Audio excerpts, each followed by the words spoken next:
What's next for Donald Trump's campaign? Republican delegates sound off. He needs to discover humility.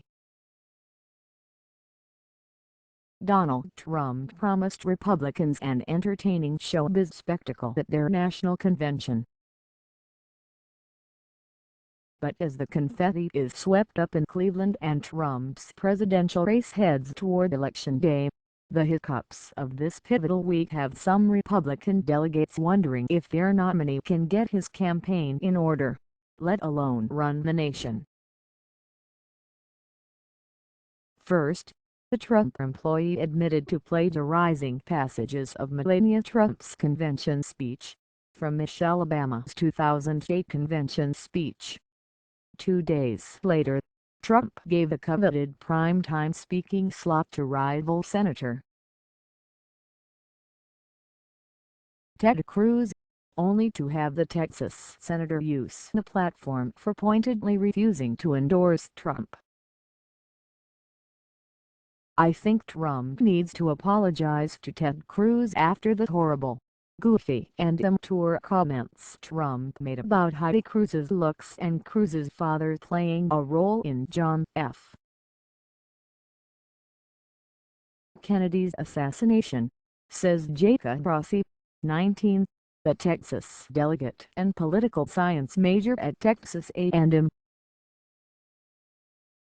He needs to discover humility and learn how to apologize. If he does, I believe he has a great chance of winning because he has good social conservative ideas that we need. He can regain credibility. Rossi feels Trump has helped his campaign by selecting conservative and politically experienced Indiana Governor Mike Pence as his running mate. But the student says that Trump needs to show more leadership and maturity after the week of mishaps and a primary season filled with fear and loathing. Trump has proposed solutions to immigration and economic problems, illustrated good choices for the Supreme Court and promises economic reform, says Rossi. But he needs to mend his fences. Other delegates interviewed by People in Cleveland also want to see some proof that Trump, a businessman with no experience in government or elected office, will run an effective campaign.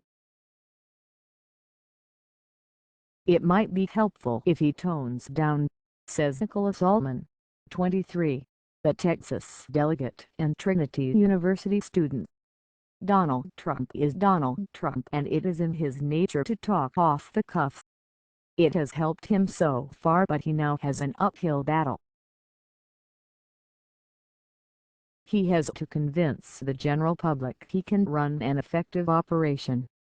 Some see promise in his mastery of social media and round-the-clock tweeting. It has helped him and will continue to help him this fall because it's a medium of conversation that proves Trump understands technology and he gets people to communicate, says Robin Bernstein, a Florida delegate at large and businesswoman in the insurance industry. "I think he can win convincingly. Never bet against Donald Trump." Then there's the question of acting more presidential. Carolyn McLarty, a delegate from Northwest Oklahoma, likes that Trump is not entrenched in the political establishment, but is also worried about his outrageous comments and seeming lack of control when under pressure. "I see how he has begun to surround himself with top-notch people like Pence, but Trump still gets a little too far off of the cuff," says McLarty. "I think he has genuinely good ideas and now has the opportunity to run a solid campaign. I hope he does." Other delegates like Trump's outspoken nature and repudiation of established politicians and government. They think he can win by being himself because he is fresh and the opposite of Hillary Clinton, who they see as more of the same, an extension of the Obama administration. Trump listens to our needs, says January Brightenston, the Texas delegate. He knows how to communicate at the grassroots level. He wants to close our borders for safety and help the economy. He has more to offer than Hillary Clinton. Brightenston hopes Trump can win but is worried about young and middle-aged women who believe they have to vote for a female even if they don't think Clinton is the best candidate. I want Trump to tone down so he can win. But, on the other hand, I like that he is politically incorrect, she says. He just can't be too offending. Rick Green, a delegate at large who campaigned for Ohio Gov.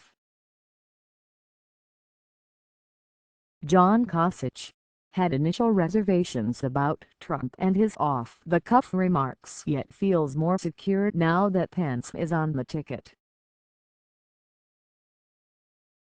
Green says he's also reassured by Trump's recent campaign staff hires and by the wish list of prospective Supreme Court nominees Trump released earlier this year.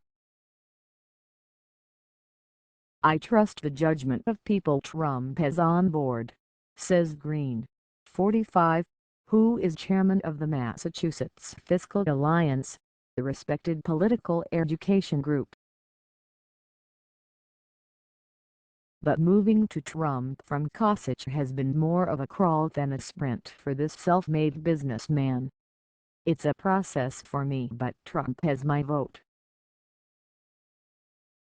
Another veteran Massachusetts politician, Jim Rappaport, a delegate at large and former state chairman of the Republican Party, agrees that every candidate has to earn the confidence of the electorate.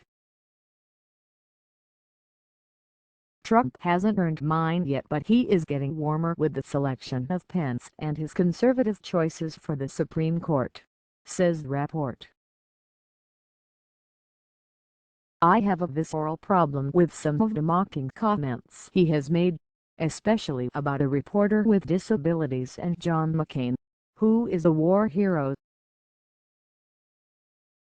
Yet I ask myself, how can he be a troglodyte when he is such great children? Katrina Campins, a Miami-based contestant on the first season of Trump's reality TV show The Apprentice in 2004, has remained close to him and now sells luxury real estate for one of his companies.